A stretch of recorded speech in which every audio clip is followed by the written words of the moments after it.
Olá pessoal, tudo bem por aí com vocês? Eu espero que sim e que vocês estejam super animados e sem medo, hein? Para essa nossa conversa de hoje aqui da Casa na Arte, já que é um especial de Halloween, espero que não tenham medo do terror que eu trago hoje aqui para que a gente possa comemorar juntos como a gente faz todo ano, né? É a oportunidade de eu falar um pouquinho sobre o gênero do terror e do drama de terror, enfim, já que eu tenho medo, já vou confessar, e não assisto a tantos filmes e séries não, desse gênero. E só assisti a série A Queda da Casa de Usher, disponível aí na Netflix, que foi a minha inspiração para esse vídeo, na verdade, porque eu já conhecia o título e sabia que era um título de um autor de que eu particularmente gosto. Aí sim eu pensei, pô, vai ser um negócio bacana e leve, num certo sentido, já que é um título de Edgar Allan Poe, que é um clássico da literatura, de drama, de terror,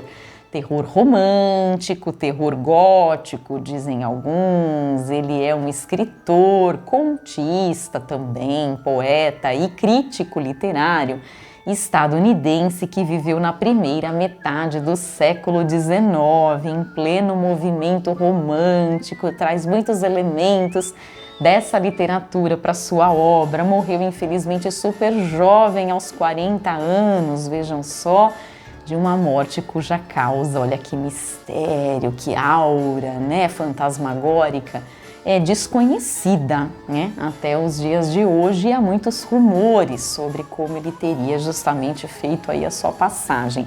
E o Poe é um autor, né, dessa literatura estadunidense que eu particularmente admiro. Eu tenho aqui uma edição bonita, especial, a meu ver, por dois motivos, né, que reúne contos justamente dele.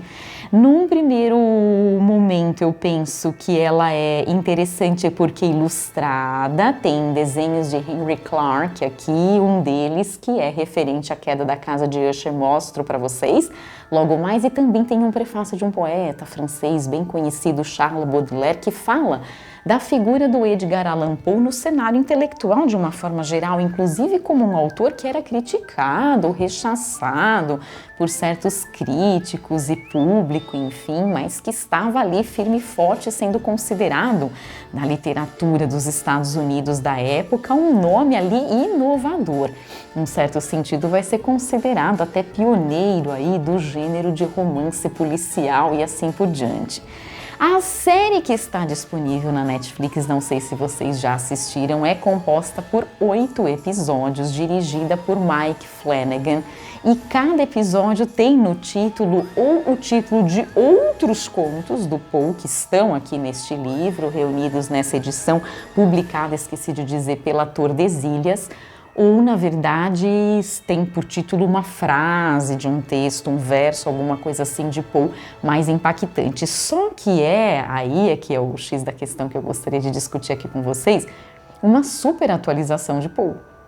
Eu acho que tem um pouco de Poe, mas tem muita coisa que nada tem a ver com uma época que ele, obviamente, não viveu, que é a nossa, né? A série se passa justamente agora, né, em 2023, daqui um mês, na verdade, né, porque tem uma data lá que aparece, salvo engano, 20 de novembro de 2023 ou algo assim. Eu tô gravando esse vídeo em outubro, então é como se ainda não tivesse efetivamente acontecido esse momento em que Roderick Usher, que é o protagonista, né, já perdeu seus 6 filhos de 5 diferentes mães, está só com a irmã viva, esse amigo de infância que agora o ouve, que quer saber a verdade, nada mais do que a verdade a todo custo, sobre estas mortes todas, estas perdas, essa tragédia familiar. Na verdade, os Estados Unidos têm história de famílias super famosas, como os Kennedy, que tem esse fio trágico sempre, né? Fazendo com que todos morram muito precocemente e assim por diante. Parece que é toda uma saga ali, né, super complicada, né? Eu acho que tem um pouco alusão também a essas famílias, né?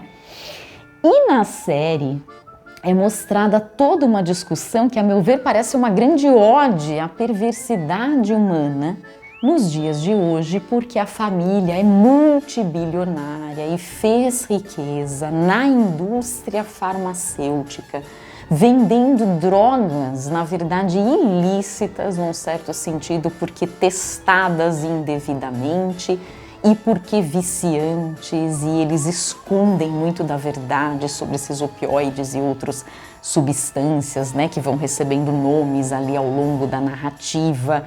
E a gente percebe que é uma família terrivelmente estruturada numa base que nada tem de amorosa e afetuosa, porque os vínculos são extremamente frágeis e interesseiros, né? Então eu acho que o maior terror na minha visão da série, salvo, claro, as cenas das mortes que são meio impactantes e brutais, mas se resumem a uma ou outra em particular em cada episódio, é muito da família em si não ser nada parecido com o que a gente comumente imagina que seja uma família. Não é todo mundo se dá bem o tempo todo, não é isso que eu estou querendo dizer.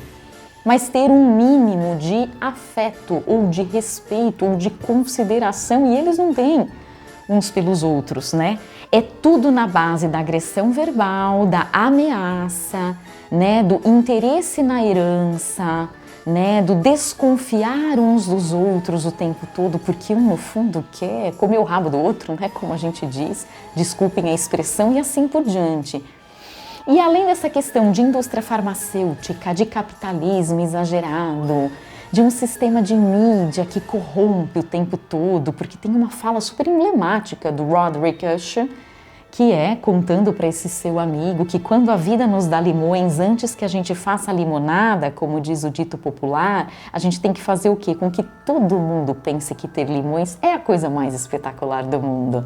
E é uma sacada e tanto, porque ele vai conseguir lucrar com isso, ele vai monetizar a própria ideia de ter limões, já que você tem, né? Então você vai fazer com que todo mundo use roupas de cor de limão, beba limonada, use hashtags que a Billie Eilish ele diz, poste alguma coisa no Instagram da vida, enfim, usando esses termos e assim por diante. É uma grande lição de marketing, de mídias sociais e de publicidade que faz com que a verdade fique muito distante e que a realidade seja a mais distorcida possível, para que você ganhe status e glamour e pareça uma família extremamente bem-sucedida, quando na verdade tem uma outra fala super legal de uma das personagens, uma das filhas dele, diz: nós não trabalhamos e não fazemos absolutamente nada, porque cada um dos 6 filhos tem a princípio uma profissão,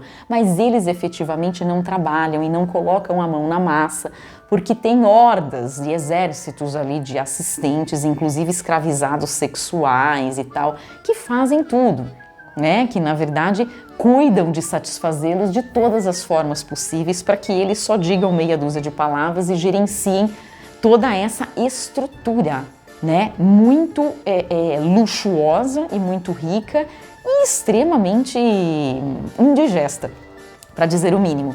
Mas o meu convite aqui hoje é para que vocês, se quiserem, é claro, assistam a série, vale a pena, mas eu só assisti em razão de ser um título de Paul, já confessei aqui. Não é uma série que eu, a princípio, assistiria, se não fosse por esse motivo, e fora do contexto do Halloween, menos ainda, né? Mas eu assisti para ver o que tinha ou não de Paul, e eu acho que tem muito do Paul que ficou de fora, né? E que vale a pena que vocês conheçam. Por exemplo, o narrador, no conto de Paul, A Queda da Casa de Usher, é em primeira pessoa e é o amigo de infância de Roderick Usher que chega à sua casa. Mas todas as impressões que ele tem do estado do amigo, a sua fisionomia, seu aspecto psicológico, a própria casa, que no conto eu acho ganha muito mais evidência e, na minha visão, parece uma das personagens, inclusive, é algo assim extremamente importante que na série eu não vejo. Essa casa é a famosa mansão mal assombrada, né? Mas o Paul descreve de um jeito muito interessante, como uma casa que, apesar de muito velha, ela é grande, ela tem essa coisa, né, bem de ostentação, tem uma presença ali, mas é uma presença já assustadora e incômoda. Ela resiste firme e forte à ação do tempo, mas ela já tem uma trinca muito sutil que vai fazer toda a diferença lá no final da história e que a gente conhece logo no comecinho. E tem janelas que se parecem olhos. Por 2 momentos do conto ele a descreve dessa forma. tem também uma ambiência que tudo tem a ver com esse romantismo de terror que a gente sabe existiu aí nessa estética do século XIX, né? Porque o clímax ali acontece à noite, na madrugada, quando os personagens estão insones e durante uma tempestade, né? O que são, assim, elementos que não podem faltar a uma boa e velha história de terror, como a gente costuma dizer, né? E além de tudo, não é verdadeiramente a ação, eu acho, que importa. É como ela é narrada por esse narrador, personagem, né? E como ela vai sendo percebida e sentida não só por ele, mas pelas outras personagens. E aí o Poe, ele vai trazer outros ingredientes do terror super importantes.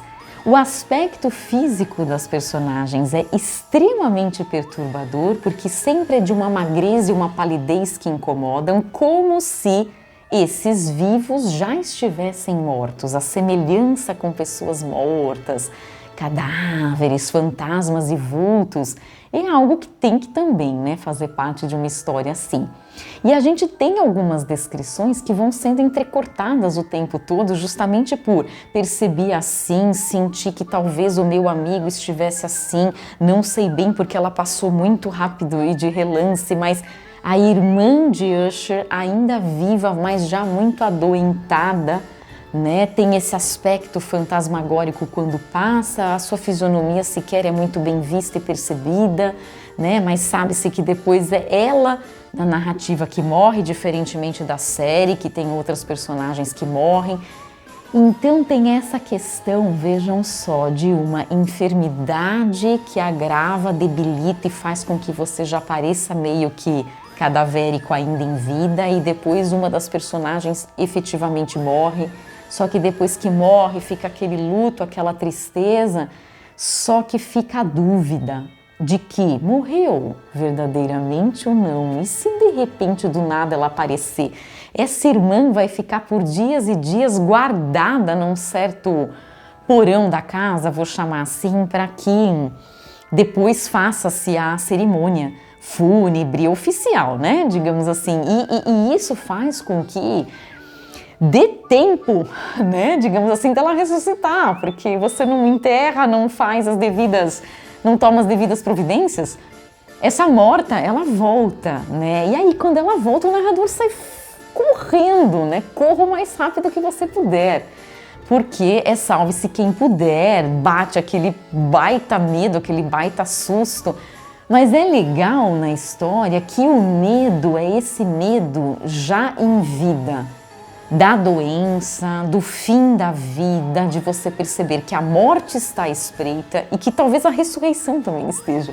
E que esses mortos voltem, e aí eles são fantasmagóricos mesmo porque eles vêm nos assombrar. Por que eles voltam e vêm nos assombrar? Então tem ingredientes assim saborosos.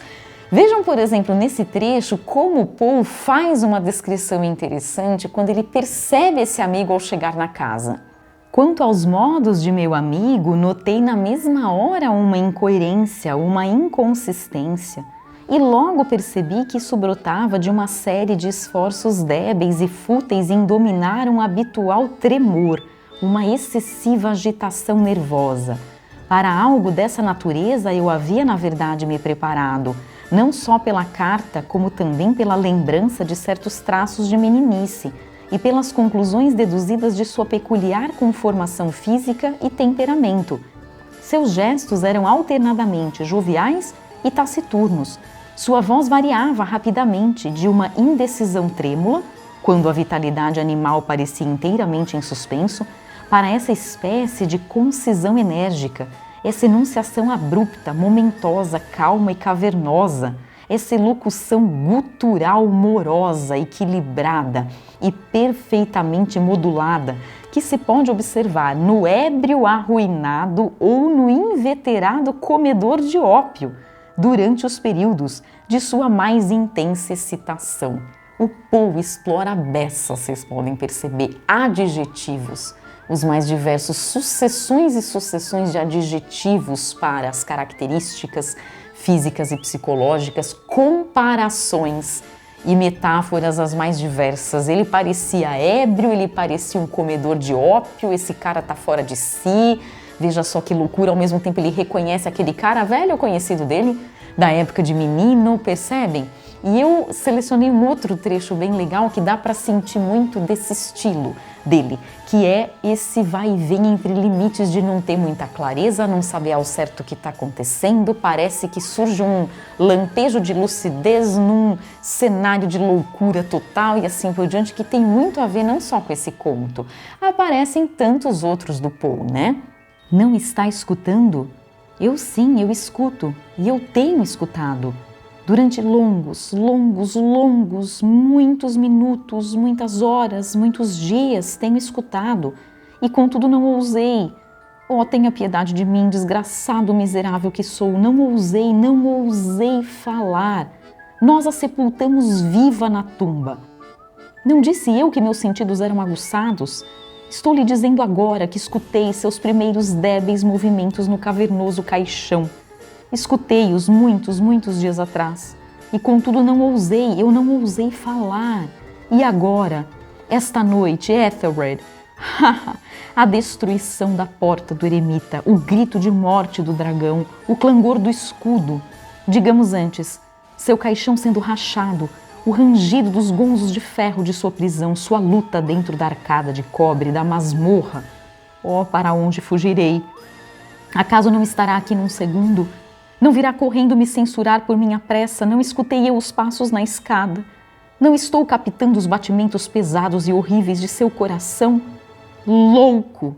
Nisso pôs-se furiosamente de pé e gritou, destacando sílaba a sílaba, como se no esforço estivesse abrindo mão da própria alma.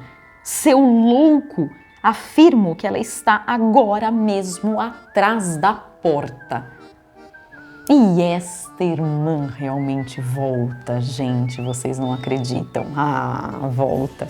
Mas eu não vou contar o que acontece depois da volta dela, porque eu acho que vale a pena que vocês conheçam um pouquinho da história. E esta história em particular, fica a dica da série, mas fica a dica da literatura do Poe para que a gente comemore este Halloween. Vou mostrar mais uma vez o livro aqui, que é uma edição bem legal que vale a pena que vocês conheçam se quiserem.